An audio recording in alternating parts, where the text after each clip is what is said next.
Let's make something that's going to level up any outfit. Today I'm going to be talking you through step by step how to make these detachable Peter Pan collars, as well as any adaptations that you could make from materials, from decorations, and even shape to make something that is your own and will add a bit of bite to any outfit. Let's get started. Each collar is going to start by you tracing the neckline of a garment that you already own on a piece of folded paper. You don't have to use old wrapping paper like I'm doing, just use whatever you have. Now the next part is going to vary depending on which collar you'd like to do, but if you're going to start off with the basic shape like me, this is what it'll need to look like. And once you cut it out and fold it open, because it was on the fold, it will turn up looking a little bit like a C. From this point, what you can do is actually try it on to make sure that you like the size of it, the style, the shape, and once you're happy with it, you can then move on to your fabric.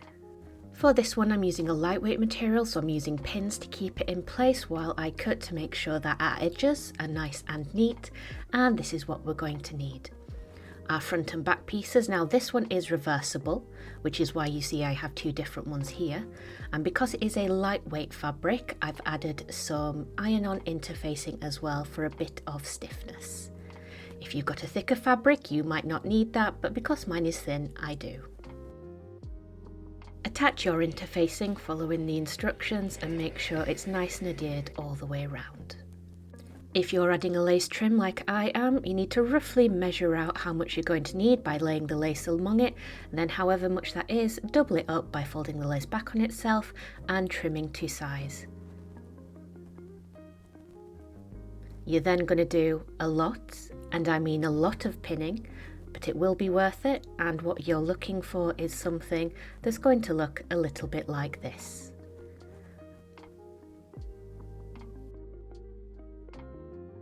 Taking your final bit of fabric, you're going to line them up, making sure that it does line up properly, which can be a bit fiddly, and then we're going to sew all the way around, apart from this little bit in the centre here, which we're going to leave open so we can turn it round at the end.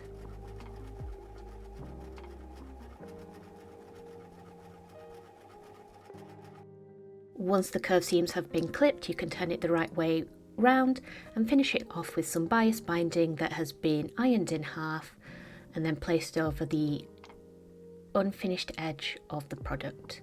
This is going to give you a nice finish and close that gap that we left to flip. As a slight variation on that first one, I omitted the lace to give it this clean edge, and then once I made it in pretty much the exact same way, I marked 3 cm intervals around the bottom and then added these studs, which I got off Amazon, all the way around. They just screwed in place. It was very easy after punching a hole. And the closure for this one was this little clasp, which I thought would look really well with the studs. And again, that was very easy to apply, and I got to use a hammer as well, which is always a good day for me. That clips up nicely, and that is our second collar finished. For the batwing collar, which is my favourite by the way, we do have to make a new pattern, but I'm going to talk you through that. I started off by copying the collar shape that I'd done before. You could just draw around a t-shirt like I did earlier if you didn't have one already, and then I just kind of free-handed a batwing shape. Do this as curved or not as you want, and then cut it out and you are ready to go for the batwing. It should look like this. Because I'm using faux leather on this one, I'm not going to use any pins because I don't want to create holes in the fabric, but I did use chalk and then folded it to cut out.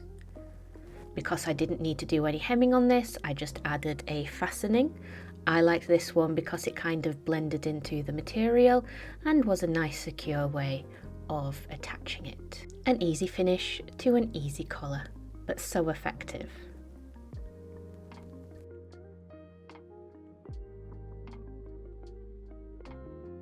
The final adaptation I'm going to be taking you through gives like real horror anime vibes, and I really actually love this one as well. But we do have to adapt our pattern again from the basic one, and we can see that I've upgraded from birthday wrapping paper to Christmas wrapping paper. The pattern should look a little something like this though. Cut your pieces out as before, and with this one I wanted a tie closure, so I sandwiched in some ribbon in between the layers, which would be stitched in place as I went round the outside. Once that's done and you've clipped all the corners and all the curved edges, you're ready to turn it the right way around, which you can see me doing here. The ribbon made that very easy.